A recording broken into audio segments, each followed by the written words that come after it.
9.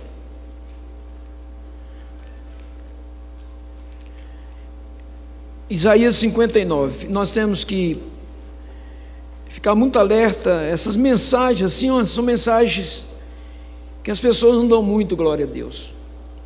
Até mesmo porque hoje nós estamos vivendo uma época de evangelho onde as pessoas estão pregando mais autoafirmação.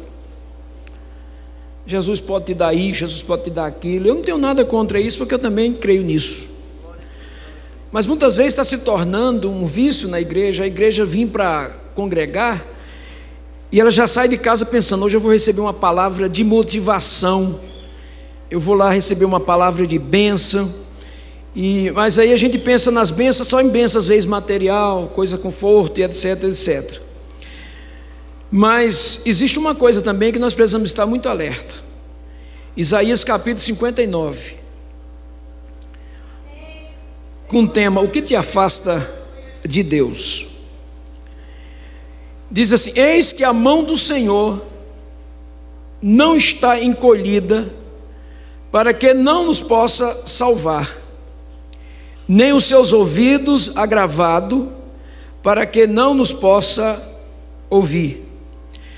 Mas vossa iniquidade fazem divisão entre vós e o vosso Deus, e o vosso pecado encobre o seu rosto de vós, para que não vos ouça. Amém? Amém. Muito bem. Então essa mensagem, o tema dessa mensagem que eu quero colocar aqui é: o que tem te afastado da presença de Deus? Pode tomar o seu assento, Deus abençoe. E a palavra de Deus nessa noite pode ser que te exorte, e pode ser que não seja bem aquilo que você gostaria de ouvir, mas a minha convicção é que Deus sempre vai falar na sua igreja aquilo que nós precisamos. Porque na igreja nós não temos aqui nenhum objetivo de estar na igreja para agradar uns aos outros. O nosso objetivo aqui é agradar a Deus. Amém? A igreja, quando ela se reúne para cultuar a Deus, o único que tem que ser agradado aqui não sou eu, não é você, não é ninguém. O único que deve ser agradado aqui, fazer a vontade, é a vontade de Deus. Porque para isso é um culto não a homens, mas é um culto a Deus. E a Bíblia diz o seguinte: que os pensamentos de Deus não são os nossos pensamentos, e o caminho do Senhor não são os nossos caminhos. Ou seja, Deus pensa de maneira diferente de nós. O caminho de Deus muitas vezes é diferente do caminho que eu muitas vezes quero traçar para mim. Porque muitas vezes eu quero um caminho mais fácil, mas às vezes a trajetória que Deus quer conosco, comigo e com você, muitas vezes vai passar por algumas dificuldades, vai passar por alguns abismos, vai passar por alguns desertos, vai passar por algumas dificuldades, porque quem tem que ser agradado é Deus, não sou eu nem você. Quando nós abrimos um culto, que temos o pensamento de agradar A ou B, eu vou fazer um culto para que as pessoas se agradem, para que as pessoas saiam daqui agradecido, porque massageou o seu ego. Aí esse culto não é um culto oferecido a Deus, é um culto oferecido a nós. Amém? Então nós estamos aqui para agradar exclusivamente a Deus. É Ele que tem que ser louvado aqui nessa noite. Amém? É Ele que tem que se agradar de nós. Não, não vamos agradar a nós mesmos e vamos fazer aqui um clube evangélico. Igreja não é um clube evangélico. Igreja é a casa de Deus. Ele disse: minha casa é casa de oração. Tirando disso, casa de sacrifício, casa de encontro com Deus. Esse aqui é um lugar de encontro com Deus e para fazer a sua vontade. Então existe uma lepra chamada de pecado, que essa é a pior lepra que pode existir entre nós. A lepra do pecado, ela é pior do que qualquer tipo de doença. Porque o pecado é uma lepra, porque era uma lepra incurável com relação aos homens. O pecado só tem um remédio que resolve o problema do pecado, que é o sangue de Jesus Cristo que foi derramado na cruz do Calvário. O sacrifício de Jesus lá no Calvário, ele nos concedeu o direito de nos arrependermos. Jesus não morreu pelos meus pecados. Porque se Jesus... Muitas vezes a gente coloca algumas palavras erradas. A gente diz, Jesus morreu pelos meus pecados. Aí me dá a entender de que se Jesus morreu pelos meus pecados, então eu não preciso fazer nada, porque Ele já morreu pelos meus pecados. Não é bem assim. Jesus não morreu pelos meus pecados. Jesus morreu para que eu fosse salvo dos meus pecados. Amém? Dá para você entender a diferença, sim ou não? Porque se eu digo assim, Jesus já morreu pelos meus pecados, e isso é comum se ver isso, ouvir isso, as pessoas falando sobre isso, mas são colocações erradas.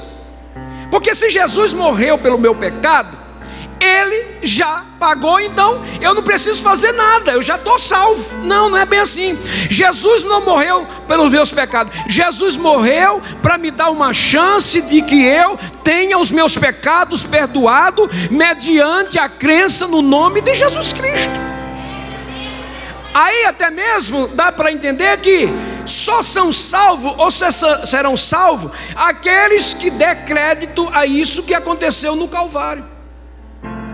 Se eu não der crédito, mesmo que Jesus seja o Salvador, e disso eu não tenho dúvida, nenhum de nós aqui temos dúvida disso, mas se eu não acreditar nisso, porque eu quero dizer para todos que estão aqui, alguém que está nos assistindo pela internet, que o perdão de Deus foi oferecido para todos.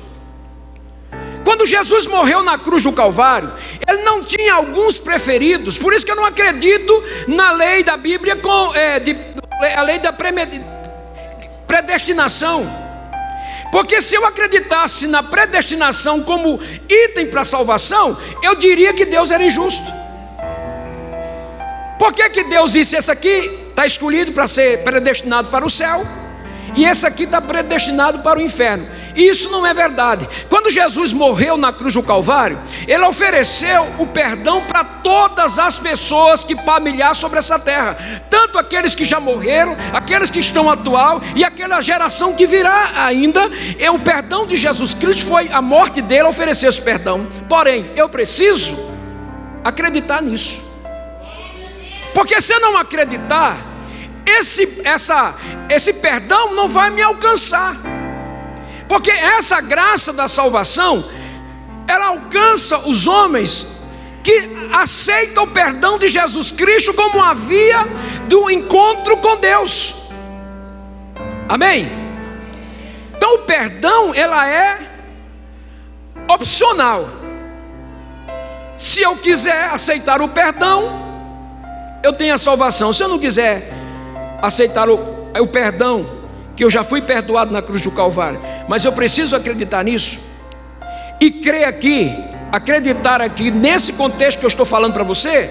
Não é credice, não é acreditar que Jesus morreu, que Jesus é o Salvador, mas quando o texto está dizendo crê no Senhor Jesus Cristo e será salvo tu e tua casa, no original grego está dizendo assim: obedece o Senhor Jesus e será salvo tu e a tua casa. Então, crença para salvação não é uma credice, mas sim uma obediência e confiança naquilo que Jesus fez na cruz do Calvário. Então, meus amigos e irmãos, existe uma coisa que as pessoas insistem em fazerem, porque o pecado, o pecado está entranhado em nossa natureza humana, porque nós somos um ser tríplice. Nós temos corpo, não trino, porque trino é só a trindade, mas nós somos um ser tríplice porque nós temos corpo, alma e espírito. O espírito é o hálito de Deus, quando Deus soprou sobre Adão e ele se tornou uma alma vivente. A alma é a consciência, a vontade, o desejo, a tristeza, o prazer, a frustração, tudo está na alma. E essa alma é alimentada pela palavra de Deus, que a alma, ela sente, ela se conforta pela palavra de Deus. E tem o corpo. O corpo é aquela ligação do homem, do Adão, do homem pecador. E 70% aproximadamente do nosso corpo são terreno, é uma argamassa. Na verdade, nós somos uma argamassa reparada, né? Porque todos nós se tornaremos um pó. Na verdade, nós somos uma argamassa que tivemos uma cobertura de uma pele, mas na verdade nós não passamos de barro, porque a Bíblia diz, do pó veio e do pó vai tornar. Todos nós aqui um dia vamos virar pó, todo mundo. E essa natureza do pecado, ela está entranhada desde o dia que Adão pecou no Éden. Nós herdamos, nós somos filhos de Adão através da natureza do pecado. E aí foi entranhado em nós esse desejo exacerbado, esse desejo muitas vezes frenético que nós temos de insistirmos em pecar, de querer viver uma vida de pecado. Aí você me diz, pastor, então o que é pecado? Por favor, me diga exatamente o que é pecado. E eu te diria, dentro do texto bíblico, quando a Bíblia se refere ao que é pecado, é quando você desobedece a palavra de Deus. O que é pecado? É transgredir. A Bíblia diz, nós somos salvos dos nossos delitos e pecado. Quando nós aceitamos Jesus como Salvador e começamos a seguir Jesus, diz Paulo, nós fomos perdoados da nossa maneira, nós saímos da vã maneira de viver. Vivíamos uma vida antes no pecado, na prática do pecado. Não quer dizer isso que nós que aceitamos Jesus não somos pecadores pecadores, porém não vivemos na prática do pecado. Mas pastor, qual é a diferença de ser pecador e viver na prática do pecado? São aquelas pessoas que eles precisam de todo tipo de pecado para sobrevivência, porque eles não conseguem se libertar disso, como eu era antes. Por exemplo, antes de aceitar Jesus, eu me prostituía. Antes de aceitar Jesus, eu bebia bebidas alcoólicas. Antes de aceitar Jesus, o meu prazer era viver fazendo as coisas que a carne me satisfazia.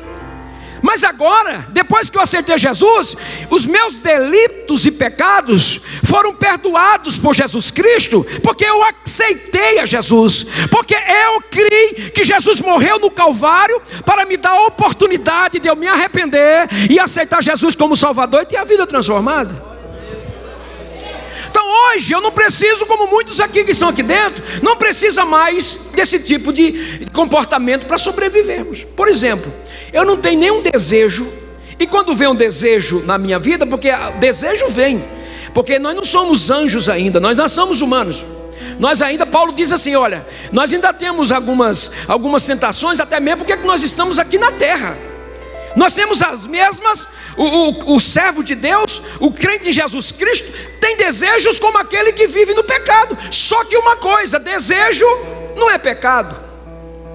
O desejo só é pecado quando ele é consumado, ou quando ele é concretizado. Por exemplo, eu posso pensar aqui em adulterar, mas eu não vou adulterar. Isso não caracteriza um pecado? Por que não caracteriza o pecado? Porque eu fui tentado, mas a Bíblia tem um hino na harpa cristã que diz, tentado não ceda, porque ceder é pecar. Então, nós temos esse desejo.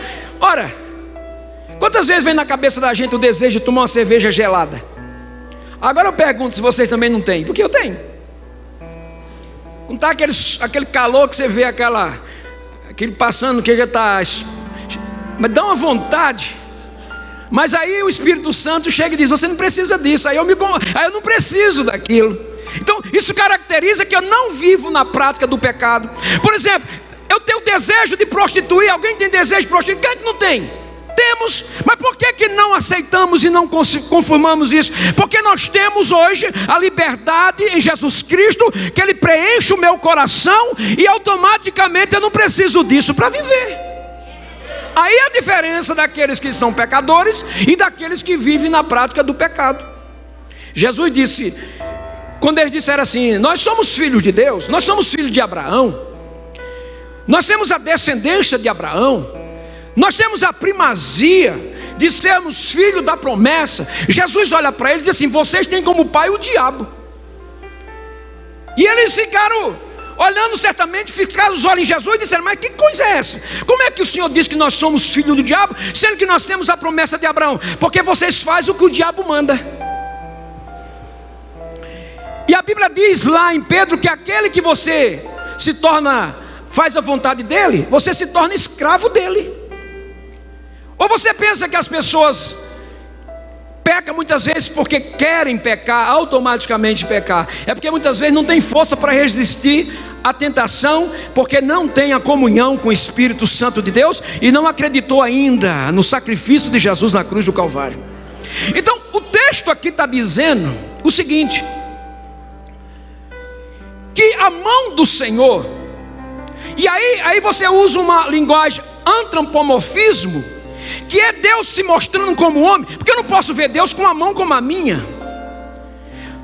Mas aí, para simplificar, ele usa essa linguagem que tem o nome de transmorfia, que é aquilo que você fala para entender, para dar uma aparência, aproximar mais próximo de você o que a Bíblia quer dizer. Aí o texto está dizendo, a mão do Senhor não está encolhida. Ou seja, ele quer trazer uma linguagem prática, o profeta quer trazer uma linguagem prática, que eu não posso ver Deus como, eu não posso ver a mão de Deus como a minha mão. A Bíblia diz que Deus é Espírito, então o Espírito é invisível.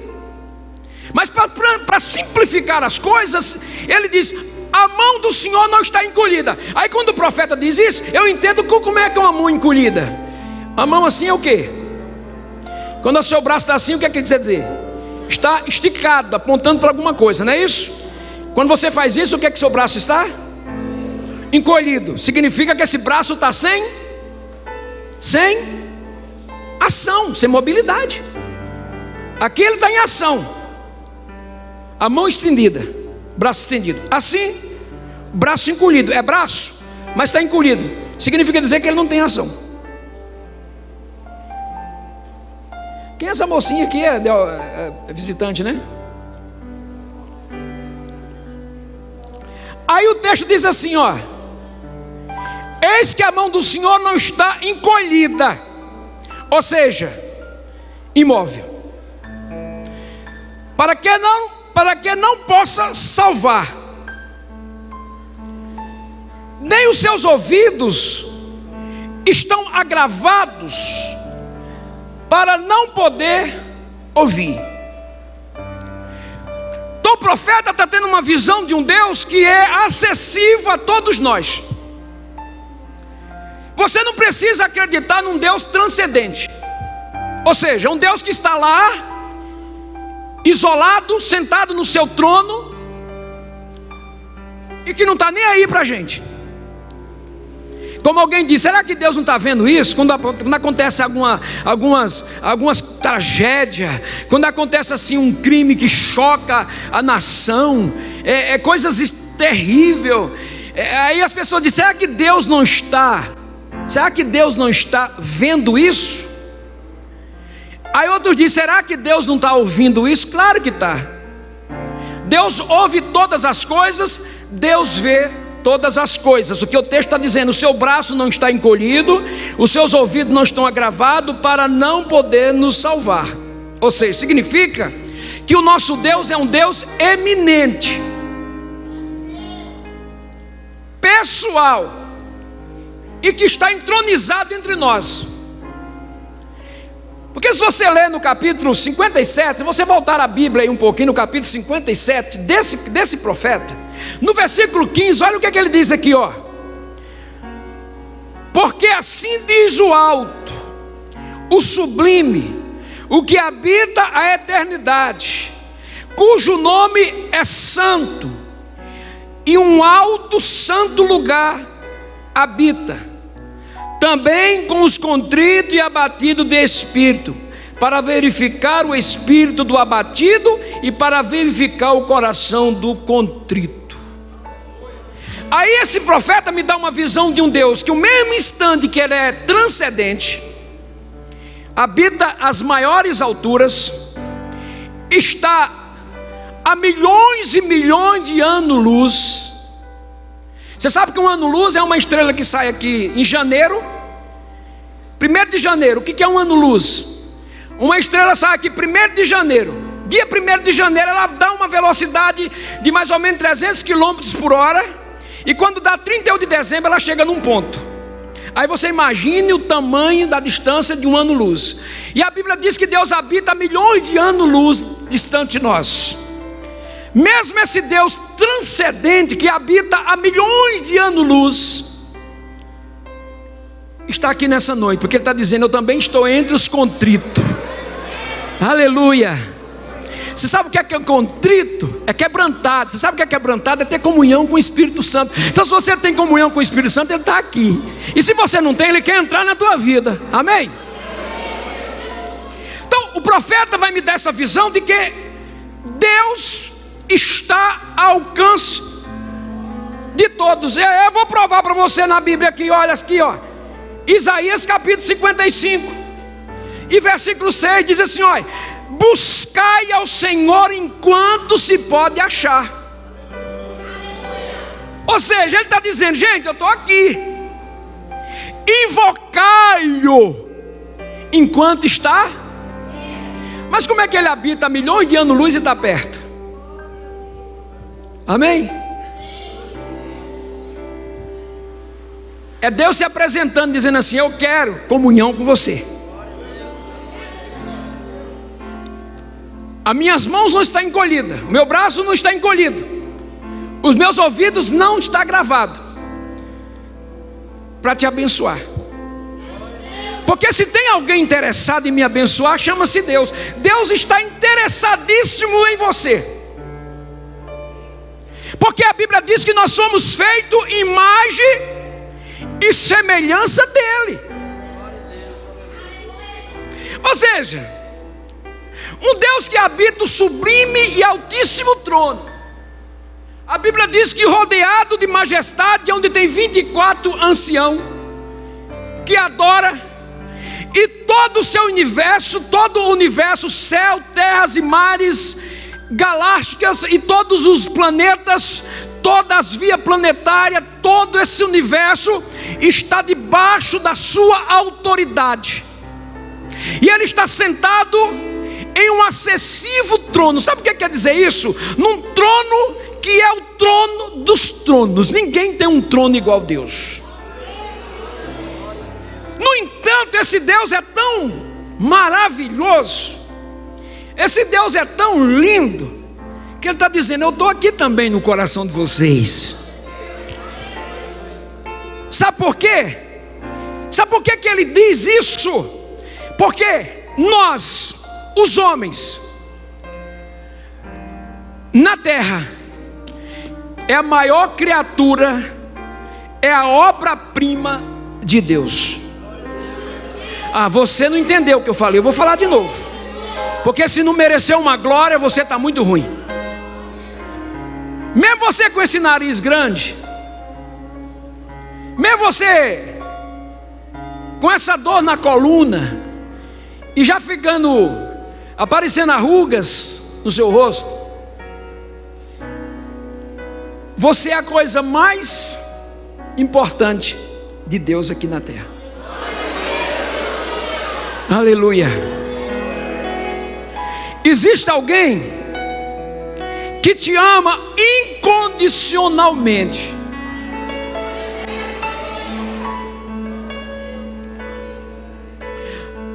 Você é a obra-prima de Deus. Não tem ninguém mais importante do que você.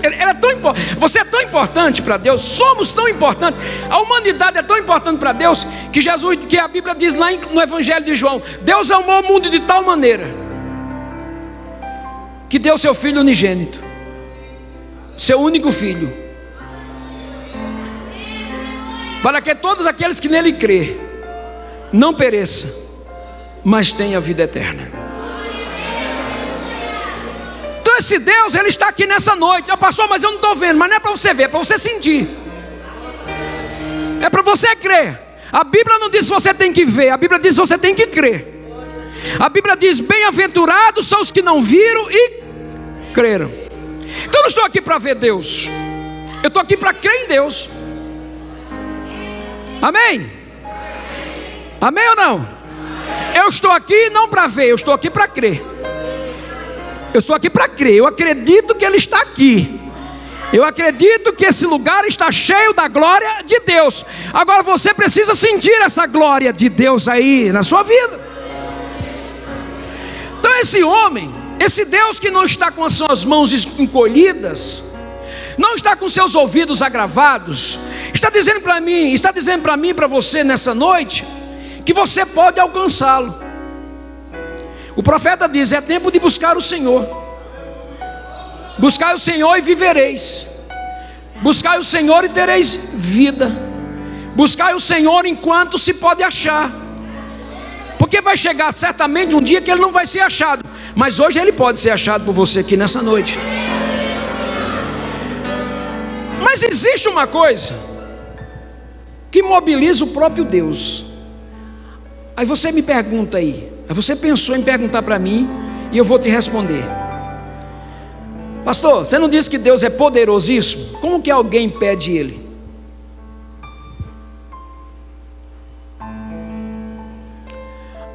Aí eu quero que você mexa um pouquinho com os neurônios da sua cabeça aí, para entender esse mistério aqui. Ó, se Deus é poderoso, como é que Ele pode ser impedido?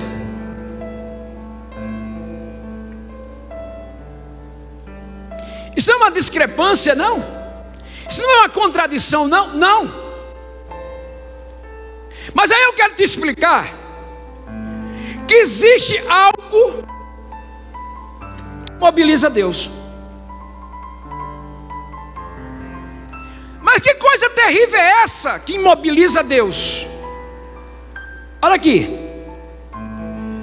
Olha o versículo 2, o que diz aqui, olha. Mas as vossas iniquidades faz uma divisão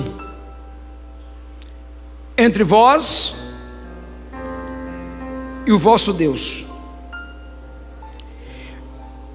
e os vossos pecados encobre o seu rosto de vós, para que vos não ouça.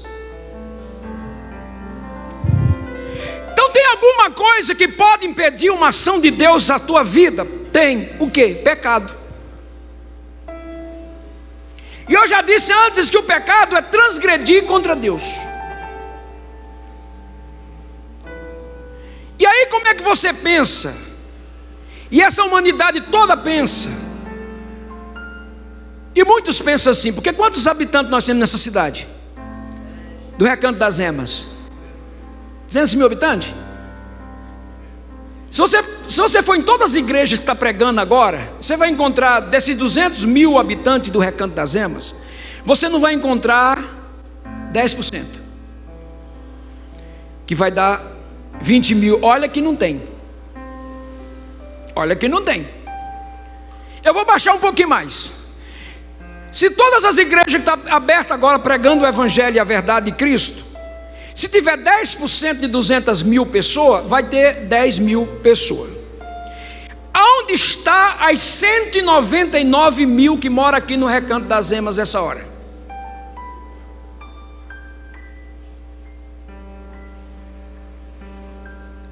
Certamente, salvando as exceções, porque toda regra tem uma exceção,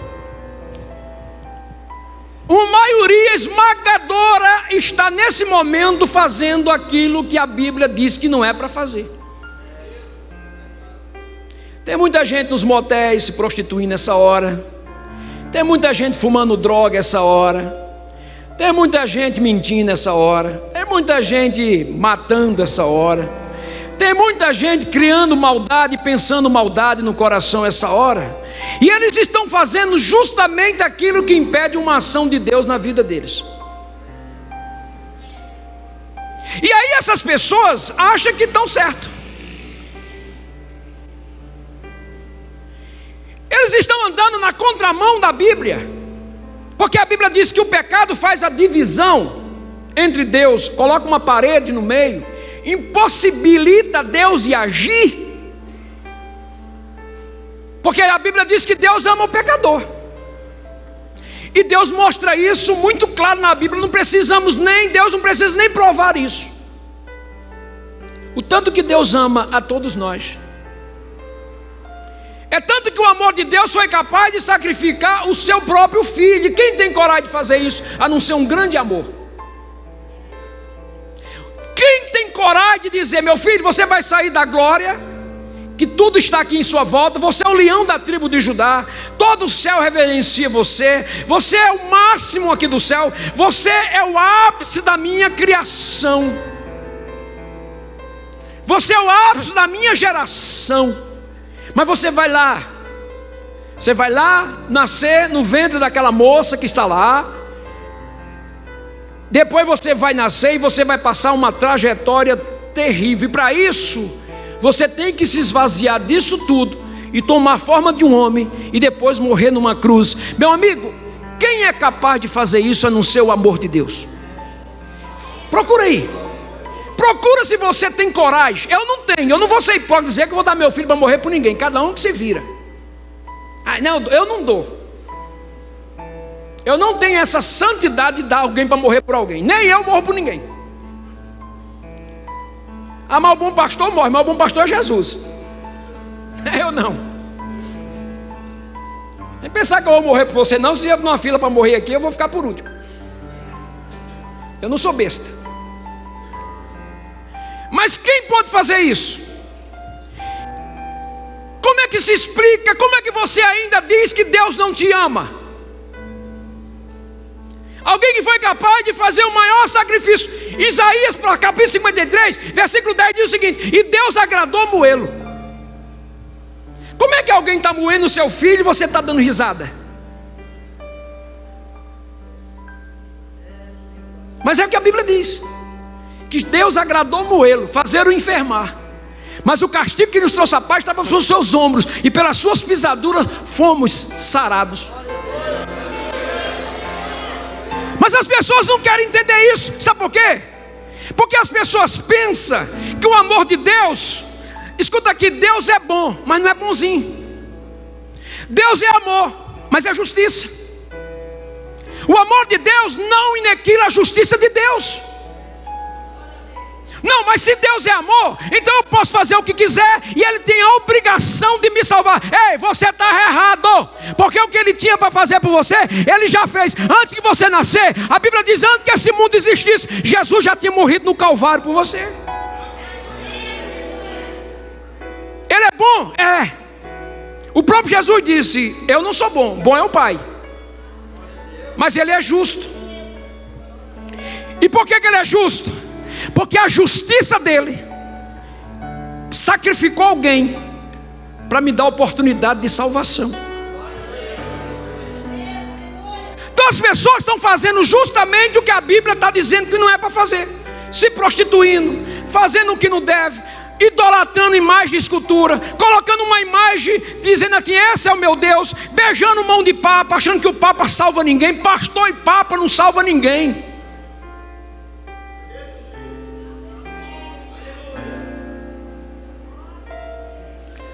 Idolatrando, colocando, se dobrando diante de um Deus de pau, de pedra, de madeira, de bronze, de ouro, de prata, e dizendo, esse aqui é o meu Deus. O meu Deus não é de ouro, nem de prata, nem de bronze. O meu Deus está vivo, está olhando para você aqui agora. Aí essas pessoas dizem assim, não, eu não preciso Eu não preciso de obedecer a palavra de Deus. Eu não estou pedindo para você obedecer nenhum homem, não. Estou pedindo para você obedecer a palavra de Deus. Porque se você obedecer a palavra de Deus, você vai começar a obedecer as pessoas. Porque o princípio da obediência começa em Deus. Eu não posso obedecer a Deus e desobedecer aos meus pais. Eu não posso obedecer a Deus e ser um cidadão que não dá para se conviver com ele numa cidade. Eu não posso dizer que sou filho de Deus e estou com um revólver matando, roubando, estrupando, violentando pessoas, mentindo, fazendo o que a Bíblia não manda. É aí não, porque aí passa-se a ser filho do diabo. E quem falou isso foi Jesus. Quando ele disse, nós somos filhos de Abraão, Jesus disse, não, ei, pela prática que vocês estão vivendo, o pai de vocês é o diabo. Vocês mentem, vocês roubam, vocês matam, vocês não têm humanidade, vocês não têm misericórdia, vocês não têm isso, vocês não têm aquilo. Então quem faz isso é o pai de vocês, e o pai de vocês é o diabo. E quem está dizendo isso é alguém que você pensa que ele não devia fazer, porque ele é amor. Mas por que ele faz? Porque o pecado é inimigo de Deus. O pecado é tão terrível aos olhos de Deus, que no céu o pecado não pode ser pronunciado por ninguém, a não ser por Jesus Cristo. Jesus Cristo é o único que tem autoridade no céu para falar de pecado. Porque quando Jesus fala, existe uma santidade na sua palavra. Mas o pecado é tão terrível, aí o profeta está dizendo, e a coisa mais agravante do pecado não é simplesmente por pecar, é porque existe, quando se peca, se torna inimigo de Deus. O que é que o evangelista João diz, um dos maiores profetas de Jesus Cristo, lá na sua carta? E ele diz o seguinte, não ameis o mundo. E aí o profeta não está falando do mundo cósmico, do mundo da natureza, mas está falando do mundo da concupiscência, do pecado. E ele diz assim, não ameis o mundo, e nem aquilo que no mundo há. O que há no mundo, irmão? Prostituição, mentira, bebida, droga, falsidade, desumanidade, maldade, e aí etc, que se constitui iniquidade. Iniquidade é um pacote de pecado junto. Ele diz, não ameis esse mundo, e nem o que no mundo há, porque se alguém ama essas coisas, é inimigo de Deus. Eu te pergunto, você ama essas coisas? Sim, então você é um inimigo de Deus, e Deus não tem compromisso com o inimigo. Amém? Amém ou não? Amém. Isso não é para dar glória a Deus, não é para chorar. Eu estou dizendo, se você vive na prostituição, estou falando para você que está aqui dentro, se você vive na mentira, se você vive no engano, se você precisa de droga, se você precisa se prostituir para viver, se você faz aquilo que o mundo te dá, você sai daqui e vai encher a cara de 51, você sai daqui e vai para o motel prostituir, você é um inimigo de Deus, e Deus não pode conviver com o inimigo. Amém? Não ameis o mundo, nem aquilo que no mundo há, porque se alguém ama o mundo, o amor de Deus não está nele. Porque o profeta está dizendo, o pecado constitui uma muralha entre eu e Deus, entre você e Deus. Enquanto que as mãos dele estão estendidas para te abençoar, aí as pessoas dizem assim, então por que Deus não me abençoa? É porque você tem uma muralha entre ele e você. Você clama e o ouvido de Deus não escuta. Escuta, mas não responde. Você bate e a porta não abre, porque existe uma inimizade entre você e Deus. Eu quero concluir, até mesmo porque o tempo acabou. Eu quero dizer que eu cheguei mais ou menos a 30% do que essa mensagem podia dizer aqui. Mas eu quero concluir dizendo, ser inimigo de Deus, eu vou provar para você que é a pior coisa que existe. Lá em Hebreus capítulo 10.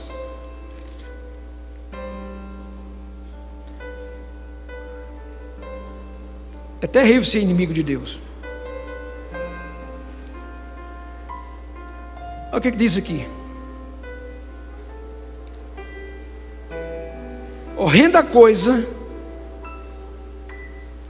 é cair na mão de um Deus vivo.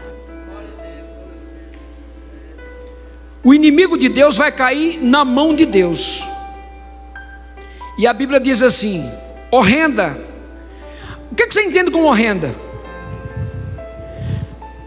Horrenda é uma coisa mais terrível que você possa imaginar. Uma coisa horrenda é uma coisa aterrorizante. Deus está dizendo: você que quer ser meu inimigo pelas suas atitudes, você vai cair na minha mão, e é horrível para você, vai ser horrível. Aí no mesmo texto de Hebreus 10, ele diz assim: porque Deus é fogo consumidor. Quem vai te consumir por causa do pecado vai ser Deus. E por que eu vou cair na mão desse Deus vivo? Porque eu preferia uma vida pregressa de pecado, de desobediência. Não quis saber de um conserto, de fazer uma aliança com Deus. Eu preferia esse mundo. Mas a Bíblia diz, meu irmão, que o mundo passa e todas as suas concupiscências, mas aqueles que fazem a vontade de Deus permanecem para sempre. A Bíblia diz que aqueles que creem em Jesus Cristo passam da morte para a vida. Mas quem não serve a Jesus sai da vida para a morte. Você está vivo, mas se você não aceitar Jesus, você vai morrer. Mas se você aceitar Jesus, você vai sair da morte e vai fazer o caminho contrário. Você vai viver em Cristo Jesus. Escolhe e decida. Fiquei de pé.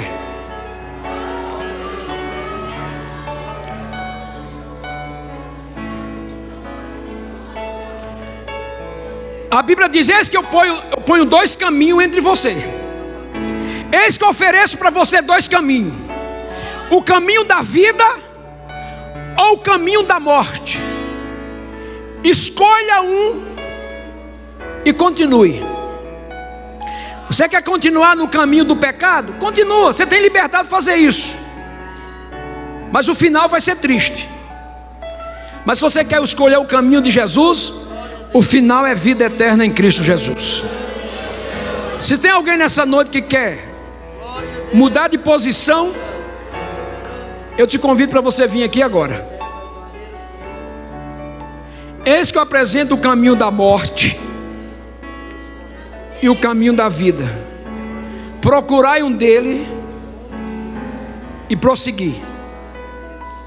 Qual o caminho que você vai escolher? Quer ficar inimiga de Deus? Continue no pecado. Mas quer tornar inimigo de Deus?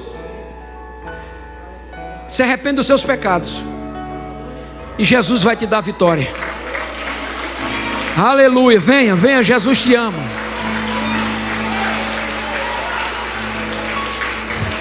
Aleluia. Oh, eu andei sem destino e perdi a razão. Na estrada da vida eu fui na contramão. Mergulhei de cabeça num abismo sem fim. Loucura e tristeza eram parte de mim. O terrível espinho do pecado eu pisei. A ponte entre a vida e a morte eu cruzei. Do outro lado eu vi meus pedaços no chão. Minha alma vagava na escuridão. Das garras da morte o Senhor me arrancou e mostrou a verdade que eu nunca quis ver. Acordei de um pesadelo e voltei a viver. Eu hoje estou bem, mas já estive mal. Sou dia de sol, mas já fui temporal. Fui água sem vida, foi noite sem lua, verão sem calor. Hoje sou verdade, mas já fui engano. Já fui fonte seca e hoje eu sou um oceano. A alma ferida coração quebrado, Jesus consertou. Eu hoje estou bem, mas já estive mal. Fui dia de sol, mas já fui temporal. Fui barco à deriva, fui noite sem lua, verão sem calor. Hoje sou verdade, mas já fui engano. Já fui fonte seca e hoje eu sou um oceano. Alma ferida, coração quebrado, Jesus consertou.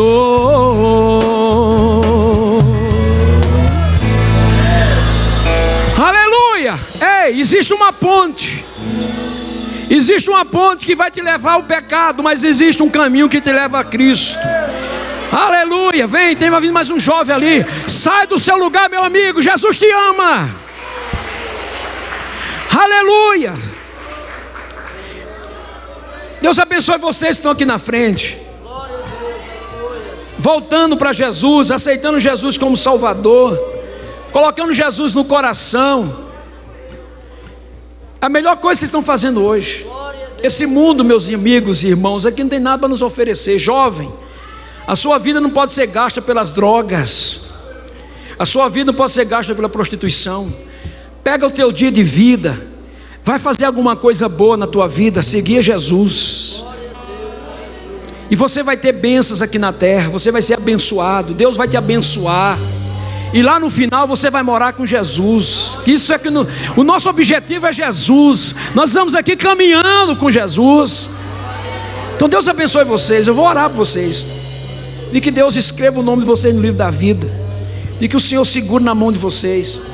Você tem uma juventude para oferecer para Deus. Não deixe para ficar velho. Não é pessoa dizendo, quando eu tiver velho eu vou pensar nisso. Não, é hoje. É hoje. É hoje. Jesus quer te salvar agora. Sem conversa, sem montinho, e vamos orar para cá. Põe a mão para cá, todo mundo. Vamos abençoar esses novos irmãos aqui. Senhor nosso Deus e nosso Pai, Jesus de Nazaré, abençoa essas vidas. Pai, eu quero entregar todas essas vidas aqui nas tuas mãos. Eles nessa noite deram crédito à tua palavra. Nessa noite eles estão, Senhor, entregando a sua vida a Jesus. Eles estão, Senhor, nessa noite confessando a Jesus como Salvador, diante de todos nós que estamos aqui. E a Bíblia diz aqui, quem confessa diante dos homens, eu confessarei diante do meu Pai que está no céu. Eu te peço agora em nome de Jesus, que o Senhor venha perdoar os seus pecados. Não somos nós não temos autoridade nenhuma de perdoar pecado, mas o Senhor tem. O seu sangue derramado na cruz do Calvário se constituiu aquele que tem autoridade para perdoar pecado. Pai, no nome de Jesus Cristo, eu quero pedir, Senhor, que o Senhor dê uma nova dimensão de vida, que eles saiam daqui vendo pela visão de Deus, que a partir de hoje eles não possam mais ser enganados pela síndrome do pecado, que a semente, Senhor, do pecado esteja dominada no coração deles, e que a partir de hoje eles possam dizer, eu sou servo de Deus, eu estou me preparando para morar com Jesus Cristo, e eu quero ser uma bênção para esta nação. Meu Deus, escreva os seus nomes no livro da vida, e que eles possam continuar firme no Senhor. É o que eu te peço e te agradeço, em nome de Jesus. Amém? Vocês que estão aqui na frente, senta ali perto daquela menina aqui, dessa jovem ali, que eu vou pegar seu nome para orar por vocês e para estar abençoando vocês, tá? Muito bem. Continue de pé, irmão. Nós vamos terminar o culto agora. Passou os avisos já aí? Já passou os avisos? Está passando? Muito bem. Os irmãos aqui da igreja já sabem os dias dos nossos cultos. Está aqui. Você que é visitante, nós temos os cultos aqui. Vai passar aqui terça-feira, quinta-feira, a partir das 19h30. Por favor, não guarde instrumento nenhum até que eu diga amém. Quando eu disser amém, você guarda. E se eu precisasse você tocar aí agora, o que você ia fazer? Vamos começar o culto agora. Aí como é que ia fazer para você agora? O que você ia fazer? Então, por favor, só guarda o instrumento aqui quando eu disser o culto acabou. Porque é que Jesus manda começar o culto de novo. E aí? Tá? Isso é só um lembrete, tá? Para você não esquecer. Aí você é inteligente, você não vai esquecer mais. Tá? Então nossos cultos na semana é 19h30, terça e quinta-feira. Nós temos uma campanha aqui nas quinta-feiras, uma benção. Esteja conosco. Deus te abençoe. Também aqui tem um presbítero Eloy Alves, da igreja do pastor Raimundo, é isso? Nonato.